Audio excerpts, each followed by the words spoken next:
الله أكبر.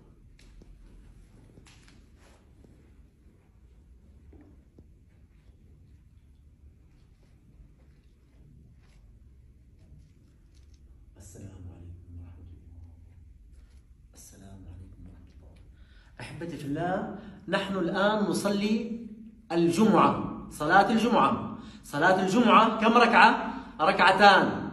جاء متأخرا وفاتته الركعتان، أدرك الإمام إما في التشهد أو قبل أن يركع مع الإمام. الحاصل لم يدرك مع الإمام ولا ركعة. ماذا يصلي الآن؟ فاتته صلاة الجمعة وليس الجمعة. لم يدرك مع الإمام ركعتين ولا ركعة، فيقوم ويصلي الظهر، يكمل 4 ركعات. قال صلى الله عليه وسلم: من أدرك مع الإمام ركعة من الجمعة فقد أدرك